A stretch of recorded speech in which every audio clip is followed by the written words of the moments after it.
Like Home Depot.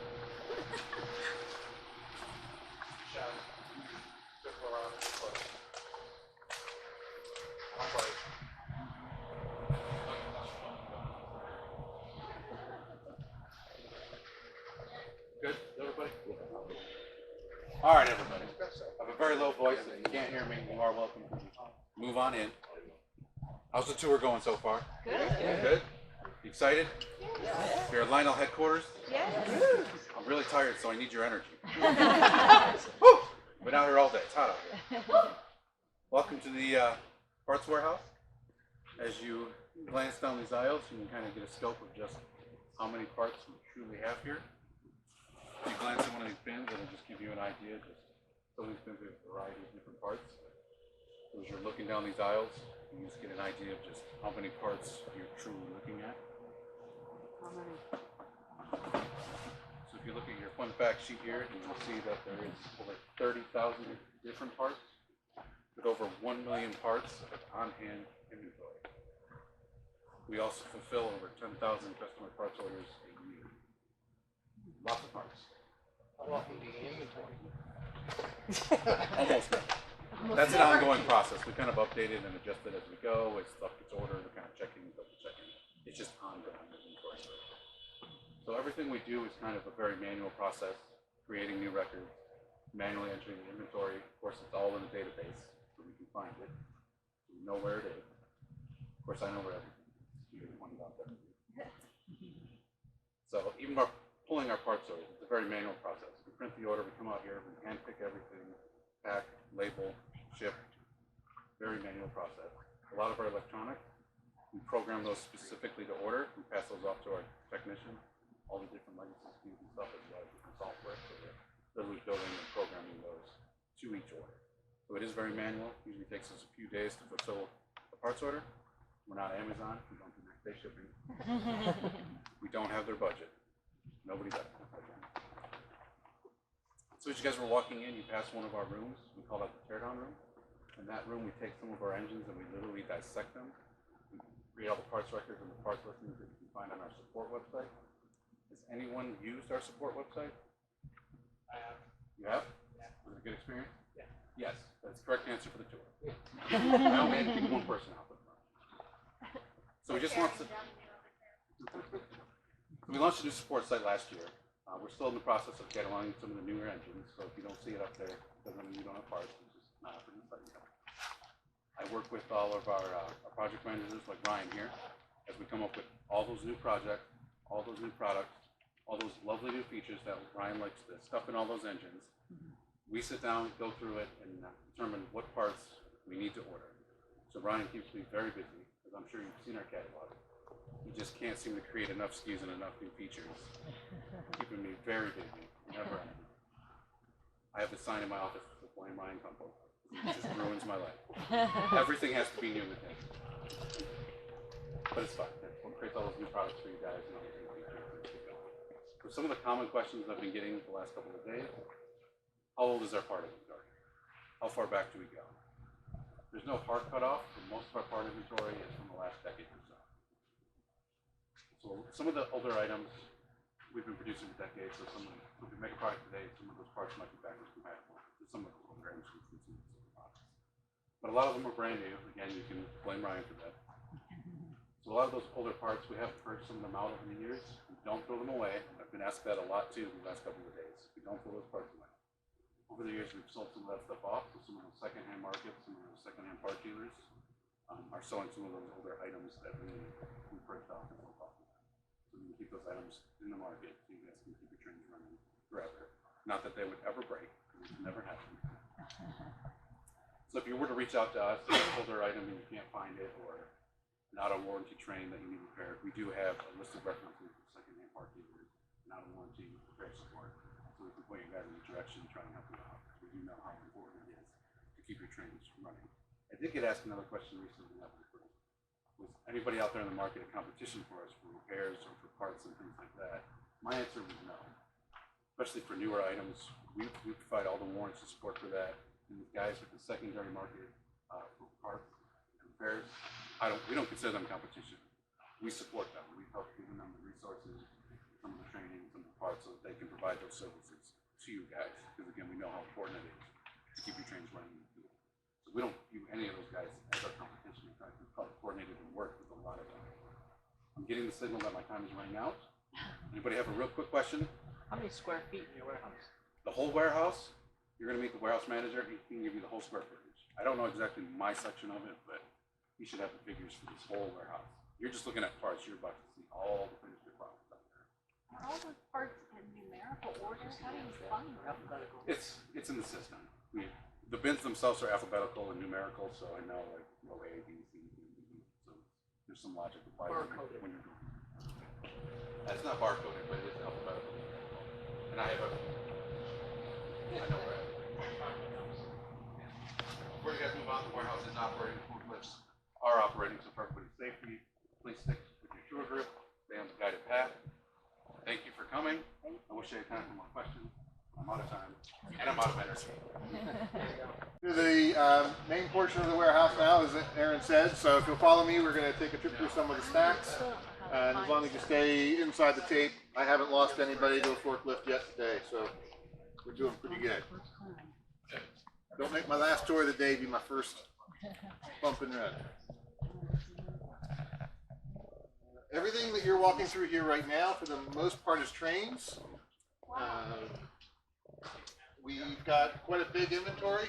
Some of you, this may look like your attic or your basement at home. If it does, thank you very much for my job security. Appreciate that. I have a question. Sure. Will there be like a new extension practice train set?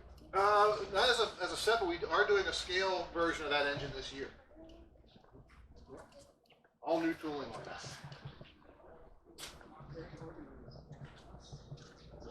What is the inventory here for? Just waiting to be shipped to? This is all product that has come in that hasn't gone out yet. Some of it is not yet purchased. Some of it actually is already purchased, and the big stores just don't want it yet.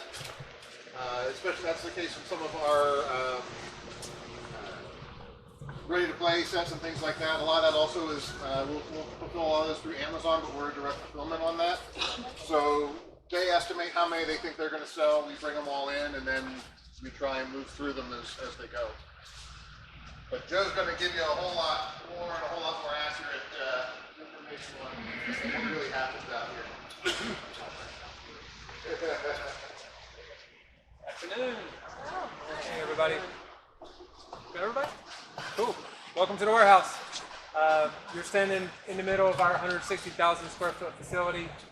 We house train and die-cast products in the racks, as you see. We have the packing shipping area right here, kind of where we're standing, which splits our dock area. We have an inbound dock and outbound dock for our product. We currently have 1.6 million pieces of individual inventory in stock at the moment, about 2,200 unique SKUs, a lot more train items than we do die-cast. Part of the reasoning behind that is the die-cast is already pre-sold, the majority of that, so it's cross-docked. As soon as it gets received in, it goes right back out the door. Kind of show you the split as far as inventory goes. You can kind of look at the aisle markers and see where they're numbered, G1, G2, H1, H2. A1 is all the way at the back wall. That's where the inventory starts. A1 through C2 is die-cast.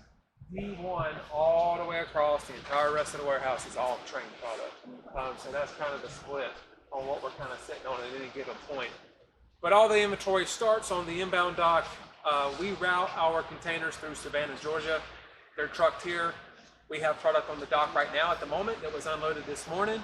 The container backed up, our team unloaded it, sorted it, counted it, got it received in, and now it's waiting for orders. That kicks off the process. So when we have orders for loose individual items like this is a Polo ready to play, it comes to us already in a shipper box, so we can ship it out just as is. We have a process called the combo label that batch fulfills and bills these orders. It generates a package slip and a shipping label. All the picker has to do is go out to the right bin for the product, slap a label on it, it's good to go.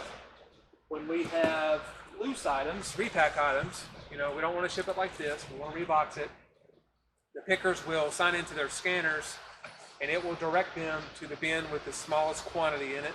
They will pick by scanning the bin barcode. They'll scan the UPC barcode. They'll enter the quantity, fulfill the order. If for some reason something doesn't match, they didn't scan the right bin, it's not the right part, the scanner will throw up an error message. They know something's off. We have audit processes built into just about everything we do. A very similar auditing process is done at the pack tables. Everything that was picked this morning is already shipped out, but there was a lot of loose items, kind of like this, and trash, and boxcars on the tables this morning. The packers took their scanners and did a similar process. They took the packing slip with the barcode for the UPC of the product, they scan it, they scan the actual product to make sure it matches, and if it does, it gets shipped out. So everything's already kind of shipped out at the moment, but all the small package stuff would go through here. That's a combination of UPS, FedEx, and the Postal Service. Larger freight type orders are going to be staged on the outbound dock. That's what all these palletized skids are. LTL, full truckloads, full container loads, all that product is staged over here. We work with a variety of carriers on arranging pickup for those. All that product staged over there. You can kind of see some of our forklifts in the area. All those are our order pickers. There's an order picker right here as well. That allows the picker to go up in the air, pull loose cartons kind of like this. They would pick this to their pallet and bring it over here for packing, auditing, and shipping. If they're pulling an entire pallet or putting away a full pallet, they're going to use the stand up. And if they're unloading or loading the trucks, they usually use the sit down for those. All of our operators are forklift certified through our OSHA program. We do a training here. There's a classroom training, there's a test they have to pass, there's an on hands piece, and then they get a badge like this. This is actually using our warehouse technology, is what it's called. This little badge right here functions as their key to the forklift. So when they get on it, they have to scan, and it recognizes them as a user. They have to answer a series of questions, determining if the lift is in good operating condition. And if it is, it'll turn on and allow them to use it. Good thing about this is if you're not certified on a stand-up, for example, and you try to scan onto it, it's not going to let you do anything. It's going to say unauthorized user. It's not even going to turn on. You can't even operate it. The other thing that this does is register impacts. If you hit something, if you hit an upright, if you hit a column, forklift kind of shuts off. I get a text message immediately. I come running out of my office, try to find out what happened. Obviously, we want to prevent things like that from happening, but safety is a big piece of everything we build into all of our processes out here. Forklifts are certainly something we use. So that's nice to come in handy. We currently have 14 full-time associates out here working year-round. Our staff more than doubles with all of our seasonal labor. We add a night shift as we get closer to November. The office guys are always a huge help for us. They help unload containers, they pick, pack, ship, label, anything that's needed. Because these nice, smooth, organized Christmas push is always our biggest goal, really, toward the back half of the year. So that's kind of what we're focused on. Any questions? Comments? Makes sense? Yes, sir. Obviously, all this stuff comes from China and has to come, by ocean container.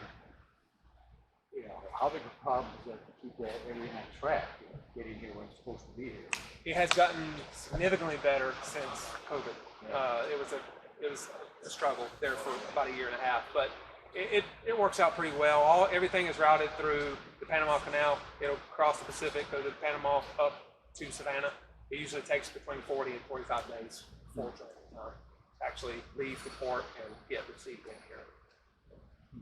Have to close during COVID. Partially, yeah. The office kind of did. We actually had a skeleton crew out here shipping orders still the whole time. I have a question. Sure. So, how long will it take for the anything to be produced once it's set, like satisfied everybody? How long will it take? That's more the production side. But typically, once you see it in the catalog, we try and have things delivered in about an average of 9 months. Some things maybe closer to 6 months, some things maybe up to a year. But everything that we do, we just put out a catalog about 2 weeks ago. Our goal would be to deliver all of that by this time next year. And then everything that comes out in the catalog in January, our goal would be to have that in your hands right around Christmas time or soon. And so it's a little bit deceiving because when the catalog comes out, there's usually about a 6-week window where we have open orders, and we're gathering all those sales coming in from our dealers and direct from consumers. Then we know how many to order. We send those to the factory, and then we say get going and try and get it all here as fast as we can. They get a whole big bunch of orders at once, but obviously they can't build everything at once. So some things will show up maybe 3 months after that. Some things might be 7, 8 months after that. If it's an all-new project, haven't done it before, there's usually some more testing and things like you saw with engineering. Some of those things take a little bit longer, but typically our goal is that if you see it, if you see it in volume 2, you should see it. You should have it in your hand before volume 2 comes around again. Same with volume 1. Try and get things on a trend like that. As Joe said, there's usually about a 6 to 8 week time frame that we have to allow in there too, when it's just in transit getting to us here. It's a little shorter this time of year. As we get into the busier season, it stretches out a little bit, like everything else.